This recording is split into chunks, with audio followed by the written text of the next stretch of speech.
Fala galera, aqui é o Gustavo, estou aqui para trazer para vocês o tailgating da semana 17. Os Broncos vão jogar contra o Cincinnati Bengals fora de casa e quem vai analisar o nosso adversário para a gente é ele, Brian Guzmán, head coach da seleção brasileira e coordenador ofensivo do Pumas Acatlán no México. Brian, seja bem-vindo e muito obrigado por mais uma participação aqui. Obrigado pelo convite, Gustavo. Eu não tenho certeza 100%, mas eu acho que eu estou com um recorde vencedor aí nas análises do tailgate, né? O jogo passado me arrependi de não poder ter feito a análise lá, porque era um jogo que a gente tinha que ganhar, mas esse aqui eu fiz, olha, a gente não pode faltar não pode romper com esse recorde ganhador não, porque a gente precisa dessa vitória para entrar nos playoffs. Exatamente por isso eu trouxe você aqui. Mas antes da gente começar a analisar o Cincinnati Bengals, né, só para lembrar, o Mile High Brasil tem o grupo de membros, né? Esse vídeo é aberto ao público em geral, mas nós temos conteúdos exclusivos para os nossos membros. Então, se você puder, dá uma olhada lá no YouTube, no nosso canal. Tem 3 planos diferentes para vocês. Eu tenho certeza que um deles cabe aí no seu bolso. E vocês contribuem aqui para a gente continuar trazendo para vocês esse conteúdo bacana sobre o Denver Broncos em português. E tem aí no canto da nossa tela também um QR Code, se você quiser usar aí para achar mais fácil aí o nosso clube de membros. Beleza? Brian, então vamos lá. Antes da gente começar a análise aqui, vamos para o nosso Injury Report, porque ele é bom para os Broncos, né? Primeiro porque o time inteiro treinou full, né, na quinta-feira, nós estamos gravando aqui na sexta-feira, e tirando o Tyler Batty, que eu não sei se é assim que fala, desde o começo do ano tem aí uma dúvida sobre como se pronuncia o sobrenome dele, mas o nosso running back estava na injury reserve, foi ativada, né, a janela para ele retornar ao time dos Broncos. Ele treinou completo, full, 100% ontem, mas está listado como questionable. Eu acho que ele deve jogar, né, mas fica aí a dúvida. De qualquer forma, o nosso time está saudável, inclusive o Riley Moss, que deve retornar aí, nosso cornerback 2 titular, né? Do lado dos Bengals, a situação já é um pouco pior, né? Não treinaram ontem, né? Os DLs Joseph Ossai, que está questionable, Sam Hubbard e Sheldon Rankins, que estão fora. Sheldon Rankins aí é uma Tackle defensivo. O defensive tackle, né? Que é uma perda importante para os Bengals. Sim. O tight end Tanner Hudson está doubtful, também não treinou ontem, e o safety Geno Stone está questionable. De forma limitada, treinaram o quarterback Joe Burrow, esse vai para o jogo, e os wide receivers T. Higgins e Charlie Jones, ambos estão questionáveis para a partida. Então vamos começar, Brian, a nossa análise aqui pela defesa dos Bengals, que é aí do Defensive Coordinator Lou Anarumo. O que tem sido repetido na mídia norte-americana, né, chega a ser até engraçado, there is no D in Cincinnati, né? Acho que pelo C que começa em Cincinnati, não sei dizer, porque a defesa dos Bengals tem sido uma grande decepção na temporada, deu uma melhorada nas últimas partidas, mas de qualquer maneira, quando a gente analisa os números, né, é uma defesa que está bem abaixo da média, né? A 21ª contra o jogo corrido, a 26ª contra o passe, e em jardas totais é a 28ª apenas da liga. Ô Brian, conta pra gente aí quais são as características dessa defesa e como é que os Broncos, né, como é que o Sean Payton pode ajustar aí as peças dos Broncos para explorar, né, a fraqueza aí da defesa dos Bengals. Olha, o Lou Anarumo, ele tem sido nos últimos anos um dos melhores coordenadores defensivos da liga, né? Eu acho que não tem muito debate em relação a isso. Mas eu acho que ele está sofrendo um pouco esse ano com a falta de talento na defesa. Né? Você já acabou de ler o injury report deles, eles têm problemas de profundidade, eles têm problemas de lesões, mas desde o início do ano essa defesa caiu muito em relação a talento. Né? O melhor jogador defensivo deles continua sendo um bom jogador defensivo a nível de liga, que é o Trey Hendrickson, né? Eu acho que ele continuou como líder em sacks nessa temporada. Sim, 13,5 sacks é o primeiro da NFL no momento. Pois é, a diferença é que em anos anteriores eles tinham um jogador assim em cada nível da defesa. né? E eu acho que esse talento overall, assim, geral, na defesa caiu muito esse ano. Você mencionou que eles têm melhorado nos últimos jogos. Eu acho que é porque o Lua Naruma entendeu que para que eles a fórmula para que esse time possa vencer jogos, eles têm que ser uma defesa complementar, né? Porque o ataque deles realmente é muito bom e a gente vai falar disso. Mas quando você tem esses problemas de talento, você tem esses problemas de consistência na defesa, o melhor que você pode fazer é tentar construir uma defesa oportunista. Então, a defesa que vai jogar, sabe que você vai mover a bola nele, sabe que você vai colocar ponto no placar, mas você tem que. A defesa vai jogar para tentar gerar turnovers, roubar posse, gerar posses extras para o ataque deles, né? E tentar gerar jogadas negativas. Né? Então, é um tipo de defesa que não vai tentar fazer você ganhar 4 jardas no primeiro down, 4 jardas no segundo e sair de campo em terceiro e 2. Né? Eles vão tentar fazer um sack em primeiro down, forçar um hold, te colocar em primeiro e 20 e ver se assim eles conseguem forçar o punch. Né? É difícil porque você vira uma defesa muito hit or miss, né? Que é tipo 8 ou 80, né? Ou você tem uma jogada muito boa que rouba a bola, que gera jogada negativa, ou você acaba cedendo uma série, um drive de 10 jogadas e o outro time coloca ponto no placar.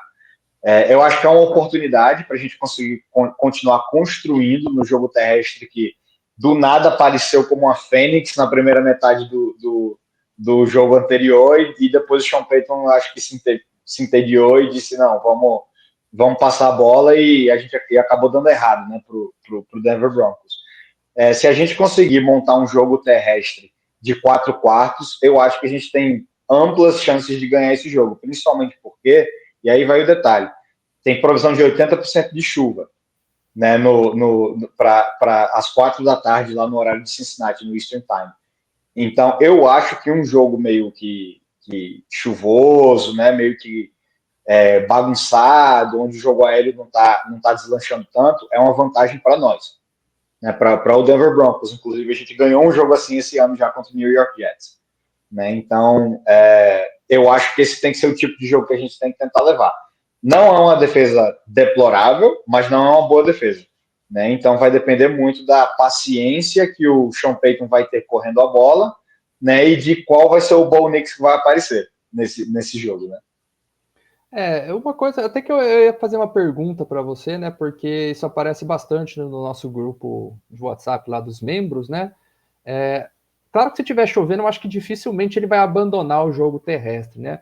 Mas quais são as razões que levam o Sean Payton a de repente, ignorar o jogo terrestre, se alguma coisa relacionada com a defesa e com a defesa adversária, e se essa característica também está presente nos Bengals? Por que isso acontece? É exatamente isso que você mencionou. Né? A defesa, eles também recebem salários, né? Os coaches defensivos do outro lado, eles também recebem salário para fazer isso. Então, o que acontece é que, no início, por exemplo, utilizando como exemplo o jogo do Chargers passado, né? No primeiro tempo, nós tivemos looks extremamente favoráveis para correr a bola, né? Principalmente nas primeiras dois drives, nos primeiros 2 drives. O que acontece é que, principalmente voltando no terceiro quarto, a defesa vai ajustar, né? Então, eles vão conversar no vestiário e eles vão tomar a decisão de que, olha, vamos baixar um safety, ou vamos jogar com mais base defense, né? Tipo 4 DLs e 3 linebackers no campo, para basicamente fazer com que eles não possam correr a bola, ou tentar limitar as corridas em primeiro e segundo down a 3 jardas ou menos. Né? E então o que acontece? Aí o Sean Payton vê essa mudança e provavelmente, e ele, bom, não estou dentro da cabeça dele, mas como coach eu imagino que a decisão é, olha, se eles estão jogando base contra o nosso personnel 12, né? Ou se eles estão jogando base contra o nosso personnel 11, né? Com um tight end de 3 recebedores, ou 2 tight ends de 2 recebedores, vamos começar a passar a bola, porque a gente tem mais linebackers no campo, a gente tem um safety alto, né? Com outro no box, então a gente já tem looks mais favoráveis para passar a bola. Geralmente esse é o processo, sabe? Esse é tipo a razão de que você começa a ver uma mudança no play call. Aí você fala, tudo bem, Brian, mas se a defesa começa a apresentar looks que a gente não quer correr, então o que significa ser paciente com o jogo terrestre? Significa você ajustar também. Então, de repente, se você vê que eles vão jogar assim, como é que eu posso correr a bola contra esse look? Meto fullback, meto um OL extra, né? Como a gente faz com o Pierce, né? E eu entendo que, olha, a briga agora vai ser conseguir 4 jardas, né? Não é 4 jardas, 4 jardas, 4 jardas e ser paciente o suficiente para levar um drive assim. O Sean Payton ele não tem sido muito paciente esse ano. Né? Isso é uma realidade, ele não tem sido muito paciente com o jogo terrestre. Por um lado é bom, porque é sinal que ele confia no Bo Nix, né? Mas por outro também, eu acho que é um processo que ele tem que insistir um pouquinho mais aí, né? De tipo, de entender, beleza, se a defesa vai jogar assim, vamos meter gente para bloquear, vamos ganhar 4 jardas, vamos ganhar 4 jardas, vamos ganhar 4 jardas, né? E montar um drive aí de 12 jogadas e um field goal no segundo tempo, né? Quando a gente tiver com a liderança no placar. Mas vamos ver, porque ele é um coach, ele é muito bom, né? Quando você volta e vê o vídeo, você vê que não é questão de vamos só lançar a bola. As oportunidades estavam lá, né? Os jogadores têm que conectar também, né? Eles têm que executar. Mas eu acho que ele vai ser um pouquinho mais paciente nesse jogo, principalmente quando as condições climáticas estiverem adversas. E principalmente 2, né? Se estiver à frente do placar, eu acho que dessa vez, tendo a vantagem, eu acho que ele talvez insista um pouco mais, né? E botar o Knicks para correr, né? Botar o Bo Nix para correr, porque isso não tem sido uma característica consistente do nosso ataque. Ele pode fazer isso. Nas últimas semanas do ano, ele tem que fazer isso. Sabe, assim, isso vai ser o que vai destravar o nosso jogo terrestre, é o Bo Nix como uma ameaça terrestre, né? Mais ou menos como ele foi utilizado contra o Saints. Então já está na hora de dar uma soltada aí no Knicks e deixar ele correr um pouco mais com jogadas desenhadas, né? Opções para ele poder correr ou ele mesmo pegar a bola e ter jogadas desenhadas para ele correr. QB run ou tipo read options, zone read, coisa do tipo? Ambas coisas, read options, quarterback runs, né? Contra os Saints, por exemplo, a gente viu um quarterback sweep que deu 70 jardas pra gente, basicamente. Né? Nossa, mas jogadas assim, esse tipo de jogada ela tem que ser um pouco mais prevalente nessas 2 últimas semanas, porque não é tão fácil correr a bola quando a defesa não quer deixar você correr a bola. Então você precisa equalizar números. E como você iguala números com a defesa, envolvendo o seu quarterback como um corredor extra, né? Num jogo terrestre tradicional na NFL, o quarterback está morto. Então, se a defesa estiver jogando todo mundo contra a corrida, por exemplo, contra o jogo terrestre, eles têm 11 contra 10, porque o seu quarterback não joga. Né? Mas num jogo em que ele tem o read option, como você mencionou, né? A opção de ficar com a bola, ou é uma jogada de corrida desenhada para ele, a gente está jogando 11 contra 11 no jogo terrestre. Então, aí a gente já equaliza números e já consegue continuar ganhando essas 4 jardas ou mais. Beleza. Então vamos passar agora para a questão do ataque dos Bengals, né? Que é do Offensive Coordinator Dan Pitcher e do Zach Taylor também, né? Que é o head coach, né? Ele talvez seja principalmente ofensivo aí. E a gente tem nomes como Joe Burrow, Ja'Marr Chase, tem o T. Higgins que está aí questionável também, né? Mas se a defesa, né, não está bem na temporada, o ataque, por outro lado, é um dos melhores da NFL, né? O 10º em jardas totais, né, em total offense, e o 6º em pontuação. E o Joe Burrow, pelo menos nos últimos jogos que eu assisti, o cara tira coelhos da cartola a todo momento, especialmente tendo o Ja'Marr Chase, que cria separação em scramble drills também, ele é muito bom, ele é sempre ativo, é um ataque muito difícil separado, né, Brian? Então, quais são as características desse ataque, o que a gente pode fazer aí para parar isso, né? O pessoal tem criticado um pouco o Vance Joseph nas últimas semanas, mas no geral a nossa defesa ainda é uma das melhores da liga, né? Como é que a gente pode usar nossas peças para tentar brecar ou arrancar alguma coisa desse ataque? O Vance vai ter que ser muito inteligente em relação aos riscos que ele vai decidir tomar nesse jogo, porque eu me atrevo a dizer que é o melhor ataque que a gente vai enfrentar esse ano, né? Como a gente não tem enfrentado, o Bills não estava no calendário, talvez o Ravens seja o único outro time assim que sido o mais forte que enfrentamos, eu acho. Isso, e você viu que o ataque do Ravens fez contra a gente, né? Eu acho que quando você pega um ataque que tem muitas armas assim, você tem que decidir o que você vai eliminar. Isso é algo que nós temos feito de forma muito pobre nos últimos jogos, né? Você não pode, eu acho que a forma mais frustrante de você perder um jogo é não conseguir, perder contra o que o outro time faz melhor, né? Então, a gente quase perdeu por Browns com o Jerry Jeudy tendo o jogo da carreira dele. A gente quase perde com Colts, com o Jonathan Taylor, que é por muito o melhor jogador ofensivo deles, tendo um dos melhores jogos da temporada dele, fora se a gente ignorar a bola que ele soltou na goal line. o Led McConkey, que era a melhor arma ofensiva do Chargers, estava solto na nossa secundária várias vezes, né, no jogo passado. Então, eu acho que tem que começar aí. O Vance Joseph e o staff defensivo, eles precisam ter um plano para que o Ja'Marr Chase não ganhe esse jogo. Se a gente perder contra o Bengals, tem que ser... O Ja'Marr Chase não pode ter um jogo de mais de 100 jardas, um touchdown ou mais. A gente tem que conseguir eliminar o Ja'Marr Chase, principalmente porque a gente tem a ferramenta para fazer isso, que é o Pat Surtain. Né? Obviamente, não existe na NFL um formato em que um corner cubra 100% dos snaps um recebedor. Isso não existe. Vão existir repetições em que o Surtain não vai estar no Ja'Marr Chase. Né? Isso é normal. Só que, na grande maioria, nos snaps cruciais, high leverage snaps, né? Tipo os snaps com muita importância para o jogo, como terceiro down, red zone, esses snaps aí, 100% das vezes, o Surtain tem que estar envolvido em limitar o Ja'Marr Chase. Né? Eu acho que esse é o ponto número 1. Eles vão mover a bola, eles vão botar pontos no placar, a gente tem que ser capaz de reduzir o dano que esse ataque faz na gente. O que me deixa mais tranquilo, é que, em geral, nós somos uma boa defesa na red zone. Já há 2 anos, né? O ano passado também. Então, isso é uma característica da nossa defesa. Né? Então, manter esse time em field goals vai ser um ponto muito importante. Né? Então, eu diria que esses seriam os pontos principais. Eu vou te dar 3 para a nossa defesa. Limitar o Ja'Marr Chase, ele não pode ganhar um jogo, ele não pode ser um jogador de impacto nesse jogo. Número 2, a gente tem que ser muito bom na red zone, a gente tem que, eles vão chegar lá, certo? Então, esse ataque vai chegar lá. Quando eles chegarem, a gente tem que evitar o touchdown, a gente tem que forçar os caras a chutar field goals, certo? E o terceiro ponto é pass rush.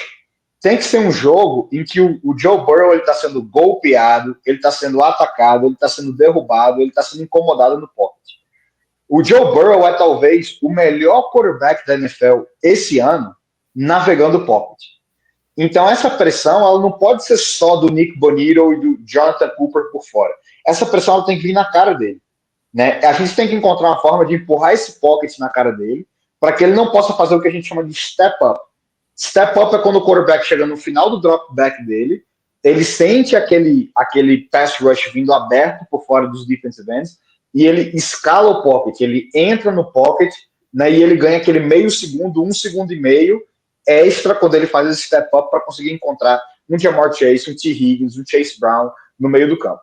Né? Então, se a gente conseguir evitar esse step up do Joe Burrow no pocket, conseguir gerar pressão nos gaps B, entre tackle e guard, e nos gaps A, entre guard e center, a gente vai conseguir ter um pass rush bem sucedido contra o Bengals. Não significa sacks, pode ser que a gente termine o dia com 1 sack, 2 sacks, mas é a pressão, é estar golpeando, botando a mão no Joe Burrow, afetando os pés dele no pocket, né? Porque ele realmente está no groove. Eu acho que se o Bengals tivesse com um recorde vencedor, a gente estaria falando do Joe Burrow como candidato a MVP, né? Por números ele deveria estar lá, mas pelo recorde do time ele não está nessa discussão, mas ele está jogando como MVP, né? Então a gente tem que tratar esse cara como MVP. A gente tem que entender que ele é um bom atleta, que ele é um cara que vai jogar fora de plataforma, mas o que ele quer fazer é entrar no pocket e entregar a bola de dentro do pocket. Então a gente tem que encontrar uma forma de pressionar esse meio do pocket aí do Bengals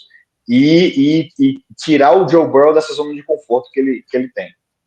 Até uma pergunta sobre isso, né? Porque você acha que a gente deve fazer essa pressão na frente dele com ou sem blitz? Eu digo isso porque ano passado foi muito comum as A-gap blitz, né?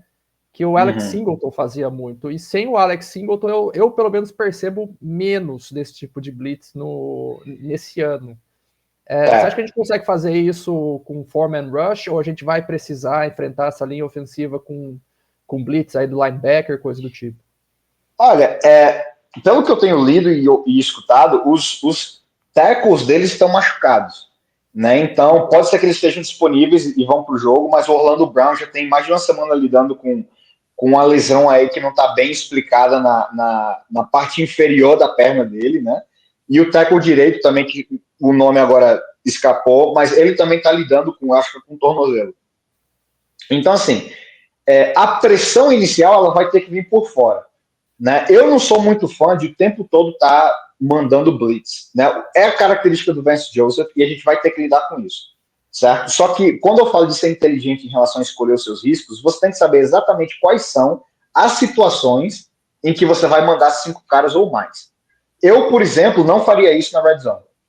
Na Red Zone, a menos que a gente esteja numa situação em que eles já tiveram um sack, ou eles já tiveram um holding, né? A gente estiver aí na fringe no nosso campo, só que tipo mais ou menos no limite do field goal range, né? Do alcance de field goal. E se a gente gerar uma jogada negativa, a gente pode botar eles para trás e tirar eles do alcance do gol de campo.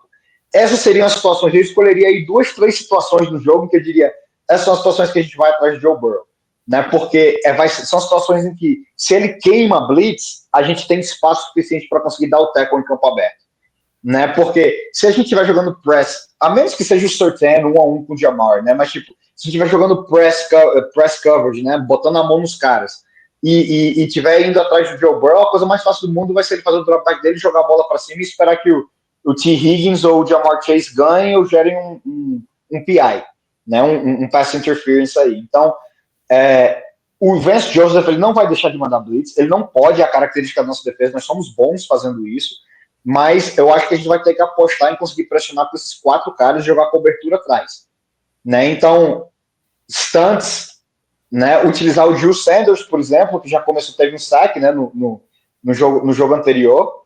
Então, assim, conseguir botar esses pass rushers de começar do lado de fora e fazer esses loops por dentro e terminar tentando fazer o pass rush em cima de um guard e de um center, né? O Nick Bonito, o Jonathan Cooper, com contain, fazendo esses stunts aí entre os tackles defensivos e os DS, para tentar empurrar esse pocket, né? E colocar bons pass rushes, caras rápidos, nesses gaps A e nesses gaps B aí em cima dos guards do center. Mas ele vai ter que misturar, ele vai ter que combinar as coisas, porque o Joe Burrow ele é muito bom e ele vai saber exatamente o que a gente está fazendo, né? Então, vamos ver, né? Porque para mim o duelo vai ser esse, vai ser o Vance e a defesa contra o Joe Burrow e o ataque. Se a gente vencer esse duelo, a gente vence o jogo. Mas vai ser muito difícil a gente conseguir ganhar um jogo em que está um shootout, né? O shootout é o que o Bengals quer, né? Um jogo de mais de 40 pontos e anota aqui, anota lá, anota aqui, anota lá, né? Tipo, trocando pontos aí. Esse tipo de jogo não é bom pra gente. Beleza. Só uma curiosidade que você falou de Jamar Chase e Higgins, né? Chamando PIs e defensive holdings, né? Os Bengals são o segundo time, o segundo ataque mais capitaliza primeiras descidas de faltas do adversário, né? Não à toa esses caras aí sabem chamar faltas para cima deles e o Joe Burrow também sabe aproveitar disso, né? Então, pois beleza, Brian. Pode falar, pode terminar. E algo interessante é que se você vê o turnover differential, né, a diferença entre as entregas de bola e os roubos de bola, nós estamos exatamente iguais. Estamos os dois aí no middle of the pack, aí no meio da tabela, uma posição de diferença. Acho que o Broncos está uma posição na frente do Bengals. Então, basicamente, quem vencer essa batalha de turnovers provavelmente vai vencer o jogo entre esses dois times, né? Então, por isso que eu falo, a nossa defesa provavelmente vai conseguir roubar uma bola, porque se você passa com a quantidade de vezes que eles passam a bola, você está se arriscando até pelo menos um turnover, né? Então, por isso que eu digo que é importante saber qual é o Bo Nix que vai aparecer. Porque se é o Bo Nix que cuida da bola, a gente vai estar em posição de ganhar esse jogo. Se é o Bo Nix que está fazendo dois turnovers por jogo, 3 turnovers por jogo, vai ser muito difícil vencer esse jogo lá em Cincinnati, né? Então, é outra característica interessante dos dois times, que são defesas que roubam a bola e ataques que, em teoria, cuidam da bola, mas tem aí espaços no calendário em que a gente tem entrega a bola para o outro time, né? Eu chamo de Bo Winston, né? Que é 3 TDs, 3 interceptações, né? Aquela experiência James Winston que a gente observou de perto aí algumas semanas atrás, né? Eu falo que qual o bonus que vai aparecer? O novato da NFL ou o veterano do college? A gente precisa que seja o veterano do college que aparece nesse jogo. Exato. Então, Brian, para a gente terminar aqui, né? Fala para a gente aí a chave para a vitória e dá aquele famoso bicudo, o field goal de 70 jardas, aí, um placar aí para essa partida entre Denver Broncos e Cincinnati Bengals, sábado, galera, não se esqueçam, sábado, às 18h30, horário de Brasília. Olha, eu acho que, como eu falei, né, não pode ser um jogo de muitos pontos, Então, eu vou colocar que a gente ganha por um field goal. Então, vamos colocar 24-21 nesse placar. Vamos arriscar 24-21. Não, vamos colocar 24-20. Eu já arrisquei esse placar anteriormente, mas vamos colocar 24-20 porque eu estou contando mais com field goals, parte deles aí. 2 touchdowns, 2 field goals. Né, a gente chega em 24 pontos. Esse seria o meu palpite. Broncos ganha, chega na 10ª vitória, entramos nos playoffs pela primeira vez desde 2015. E para mim, a chave da vitória eu colocaria principalmente essa. Né? A gente tem que ganhar a batalha de turnovers contra eles. A gente tem que ganhar a batalha de turnovers contra eles. O segundo ponto eu colocaria a defesa de red zone. Então, eles têm que ter 50% ou menos de touchdowns na red zone contra a gente. Então, se eles chegam 4 vezes, dois touchdowns é tudo que a gente tem que pode entregar para esses caras na red zone. E o terceiro ponto, para mim, seria o jogo corrido, né? O jogo corrido de 4 quartos.